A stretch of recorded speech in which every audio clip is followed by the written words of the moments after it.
ವಿಧಾನಮಂಡಲ ಅಧಿವೇಶನ ನಡೀತಾ ಇದೆ. ಇಡೀ ದಿನ ಅಲ್ಲಿ ಏನೆಲ್ಲ ಆಯಿತು ಅನ್ನೋದನ್ನು ಟ್ರ್ಯಾಕ್ ಮಾಡಲಿಕ್ಕೆ ಸಾಧ್ಯ ಆಗದೆ ಇದ್ದವರಿಗೆ ಇಂಟ್ರೆಸ್ಟಿಂಗ್ ಅಂಶಗಳು, ಅದರಲ್ಲೂ ಸದ್ದು ಗದ್ದಲಕ್ಕೆ ಕಾರಣವಾದ ಕೆಲ ಆಯ್ದ ಭಾಗಗಳನ್ನು ನಿಮ್ಮ ಮುಂದೆ ಇಡುವ ಪ್ರಯತ್ನವನ್ನು ಪಕ್ಕಾ ಪಾಲಿಟಿಕ್ಸ್ನಲ್ಲಿ ಮಾಡ್ತಿದ್ದೀವಿ. ಹಾಗಾದರೆ ಇವತ್ತಿನ ಕಲಾಪದ ಸಂದರ್ಭದಲ್ಲಿ ಗಮನ ಸೆಳೆದ ಚರ್ಚೆ, ಗದ್ದಲ ಯಾವ ರೀತಿ ಇತ್ತು ಗಮನಿಸಿ. ತುಳು ಭಾಷೆ ಇತಿಹಾಸದ ಬಗ್ಗೆ ಸ್ಪೀಕರ್ ಮಾತು. ಯಾವುದಲ್ಲ ಇತಿಹಾಸ, ಸನ್ಮಾನ್ಯ ಸಾವಿರಾರು ವರ್ಷ ಇತಿಹಾಸ ಇರುವಂತಹ ತುಳು ಭಾಷೆ, ಅದರ ಸಂಸ್ಕೃತಿ ಪರಂಪರೆ ಕೇಳಿದ್ರೆ ಅರ್ಥ ಮಾಡಿದ್ರೆ ನೀವು ಕೂಡ ಕಲಿತೀರಿ. ಅಧ್ಯಕ್ಷರೇ, ಗದ್ದಲದ ಮಧ್ಯೆ ಎಚ್.ಕೆ. ಪಾಟೀಲ್ ಮಂಡನೆ. ವೆಂಕಟೇಶ್ ಮೂಢ ಹಗರಣದಲ್ಲಿ ಭ್ರಷ್ಟಾಚಾರ ಮಾಡಿರುವ ಕಾಂಗ್ರೆಸ್ ಸರ್ಕಾರಕ್ಕೆ ಮೂಢ ಹಗರಣದಲ್ಲಿ ಭ್ರಷ್ಟಾಚಾರ ಮಾಡಿರುವ ಕಾಂಗ್ರೆಸ್ ಸರ್ಕಾರಕ್ಕೆ ಅವರ ಹೆಸರಿನ ಮುಂದಿರುವ ಕಾಗದ ಪತ್ರಗಳನ್ನು ಮಂಡಿಸುತ್ತಿದ್ದೇನೆ. ಮಧು ಬಂಗಾರಪ್ಪನವರ ಹೆಸರಿನ ಮುಂದಿರುವ ಕಾಗದ ಪತ್ರಗಳನ್ನು ಮಂಡಿಸುತ್ತಿದ್ದೇನೆ. ಸುಧಾಕರ್ ಅವರ ಹೆಸರಿನ ಮುಂದಿರುವ ಕಾಗದ ಪತ್ರಗಳನ್ನು ಮಂಡಿಸುತ್ತಿದ್ದೇನೆ. ಗ್ರೇಟರ್ ಬೆಂಗಳೂರು ವಿಧೇಯಕ ಉಲ್ಲೇಖ.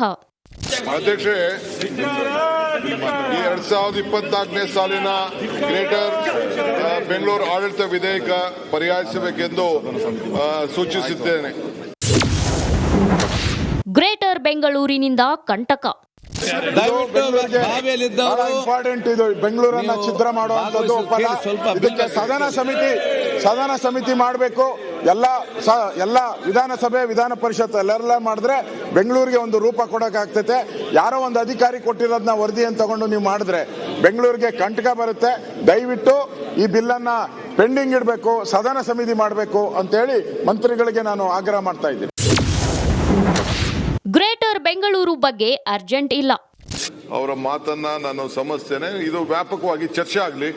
ಇದರಲ್ಲಿ ನಾವು ಹರಿಬರಿಯಾಗಿ ಮಾಡೋಂಥ ವಿಚಾರನೂ ಅಲ್ಲ. ಮುಂದಕ್ಕೆ ಬೆಂಗಳೂರಿಗೆ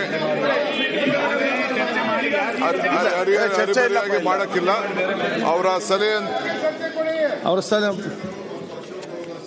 ನಾನು ಕೂಡ ನಮ್ಮ ರಾಮಲಿಂಗಾರೆಡ್ಡಿ ಅವರು ಮತ್ತು ನಮ್ಮ ಜಾರ್ಜ್ ಅವರು ಎಲ್ಲ ಕೂಡ ನನ್ನ ಹತ್ರ ಚರ್ಚೆ ಮಾಡಿದ್ದಾರೆ. ಅವರ ಹತ್ರನೂ ಕೂಡ ಕೇಳಿದ್ದೇನೆ. ಎಲ್ಲ ನಮ್ಮ ಶಾಸಕರು, ರಿಜ್ವಾನ್ ಅವರೆಲ್ಲ ಕೂಡ ಮಾತಾಡಿದ್ರು, ಕೃಷ್ಣ ಬೈರೇಗೌಡರು ಮಾತಾಡಿದ್ರು. ನಾನು ಸದನ ಸಮಿತಿ ಮಾಡಲಿಕ್ಕೆ ನನಗೆ ಸಮ್ಮತಿ ಇದೆ.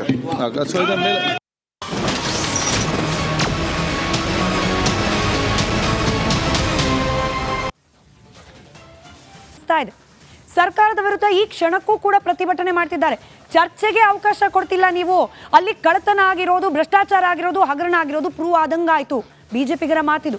ಕೇವಲ ಇಷ್ಟು ಮಾತ್ರ ಅಲ್ಲ, ಕಲಾಪದಲ್ಲಿ ಜೋರು ಧ್ವನಿಯ ವಿರೋಧ ಮಾತ್ರವಲ್ಲದೆ ರಾತ್ರಿ ಇಡೀ ವಿಧಾನಸೌಧದಲ್ಲೇ ಕಾಲ ಕಳೆದು ಮೂಢ ಹಗರಣಕ್ಕೆ ಚರ್ಚೆಗೆ ಅವಕಾಶ ಕೊಡದೇ ಇರೋ ವಿಚಾರವನ್ನ ಪ್ರತಿಭಟನೆಯ ಮೂಲಕ ವಿರೋಧಿಸಿದ್ದಾರೆ ಬಿಜೆಪಿಗರು.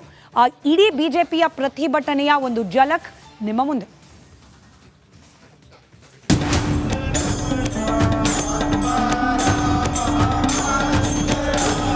ಹಗಲಲ್ಲೂ ಮೂಡ, ಇರುಳಲ್ಲೂ ಮೂಡ, ಸದನದೊಳಗೂ ಮೂಡ, ಸದನದ ಹೊರಗೂ ಮೂಡ. ಅದೇ ಮೂಡ ಅಸ್ತ್ರ ಹಿಡಿದ ಬಿಜೆಪಿ ನಾಯಕರು ಸರ್ಕಾರದ ವಿರುದ್ಧ ಸಮರ ಸಾರಿದ್ರು.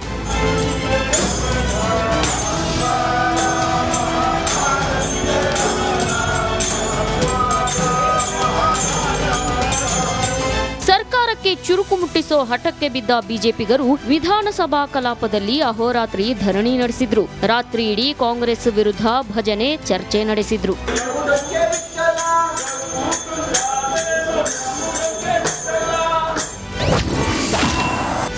ಮೂಡ ಸಮರಕ್ಕೆ ಆಡಳಿತ ಪಕ್ಷದಿಂದಲೇ ಒತ್ತಡ.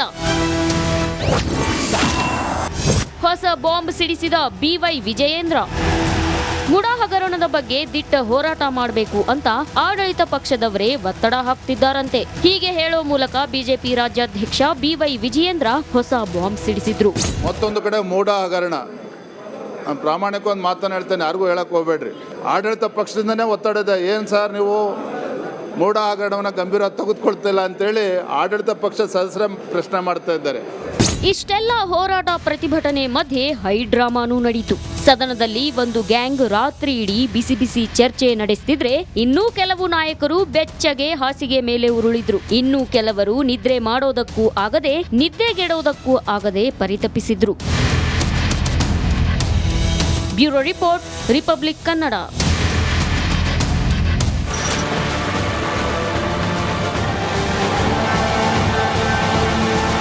ಶುರು ಮಾಡಲಿ, ನಾವು ಕೂಡ ಪಟ್ಟಿ ಬಿಡುಗಡೆ ಮಾಡ್ಲಿಕ್ಕೆ ಶುರು ಮಾಡ್ತೀವಿ ಅಂತಿದ್ದಾರೆ ಡಿ ಕೆ ಸಾಹೇಬ್ರು. ಅಲ್ಲಿಗೆ ಬಿಜೆಪಿಯನ್ನ ಮೂಡಾ ವಿಚಾರದಲ್ಲಿ ಸಿಕ್ಕಾಕ್ಸುವ ಸಲುವಾದ ದಾಖಲಾತಿಗಳು ಕಾಂಗ್ರೆಸ್ ಬಳಿಯಲ್ಲೂ ಇದೆ ಅಂತಾಯ್ತು. ಆದರೆ ಚರ್ಚೆಗೇನೆ ಅವಕಾಶ ಸಿಗದೆ ಇರೋದು, ಆ ಅಸ್ತ್ರಗಳನ್ನು ಪ್ರಯೋಗ ಮಾಡಲಿಕ್ಕಿದ್ದ ಅವಕಾಶವೇ ಇಲ್ಲದೆ ಇರೋ ರೀತಿಯಲ್ಲಿ ಆಗೋಯ್ತು. ಅದಕ್ಕೇನೆ ಇದೀಗ ಕಾಂಗ್ರೆಸ್ ಪಾಳ್ಯದ ಒಳಗೆ ಒಂದಷ್ಟು ಆಂತರಿಕ ಅಸಮಾಧಾನ. ಇದಕ್ಕೆ ಸಂಬಂಧಪಟ್ಟ ಒಂದಷ್ಟು ಅಂಶಗಳನ್ನು ಗಮನಿಸ್ತಾ ಹೋಗೋಣ. ಸಿದ್ದು ಸರ್ಕಾರದ ನಡೆಗೆ ಕಾಂಗ್ರೆಸ್ನಲ್ಲೇನೆ ಅಪಸ್ವರ. ಮೂಡಾ ವಿಚಾರ ಚರ್ಚೆಗೆ ಚಾನ್ಸ್ ಕೊಟ್ಟಿದ್ರೆ ಕಾಂಗ್ರೆಸ್ಗೆ ಲಾಭ ಆಗ್ತಿತ್ತು ಅಂತ ಹೇಳಿ ಕಾಂಗ್ರೆಸ್ನವರೇ ಮಾತನಾಡ್ತಿದ್ದಾರೆ.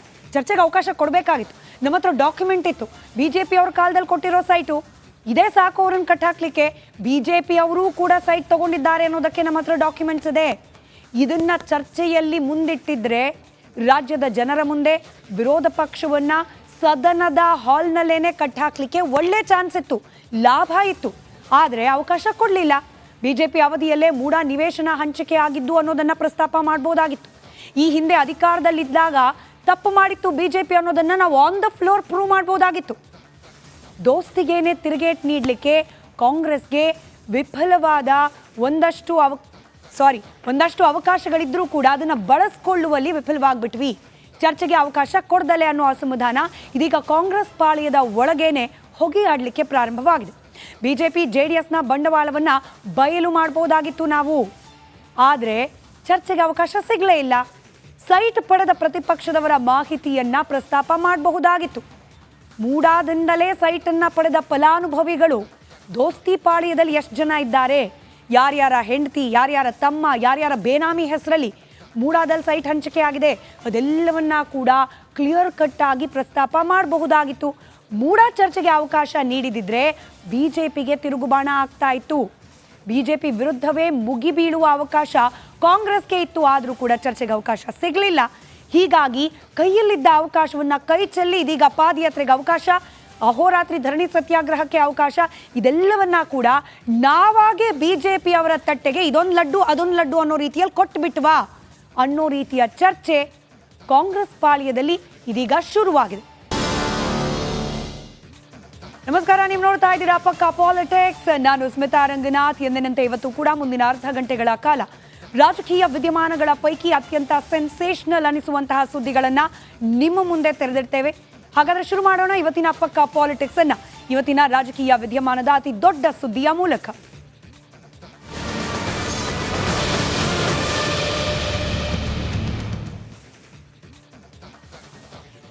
ನಿನ್ನೆಯಿಂದ ಕಲಾಪದ ಸಂದರ್ಭದಲ್ಲಿ ಅತಿ ಹೆಚ್ಚು ಸದ್ದು ಗದ್ದಲಕ್ಕೆ ಕಾರಣವಾಗ್ತಾ ಇರೋದು ಮೂಡಾ ಸೈಟು ಹಂಚಿಕೆಯಲ್ಲಿ ಅಕ್ರಮ ಆಗಿದೆ ಅನ್ನೋ ಆರೋಪ.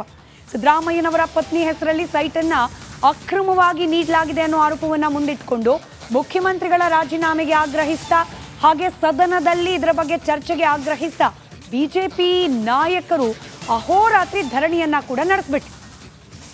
ಆದ್ರೆ ಸ್ಪೀಕರ್ ಚರ್ಚೆಗೆ ಅವಕಾಶವನ್ನ ನೀಡದೇ ಇರೋ ವಿಚಾರಕ್ಕೇನೆ ಕಾಂಗ್ರೆಸ್ ಪಕ್ಷದ ಒಳಗೇನೆ ಭಿನ್ನಮತ ಇದೆ.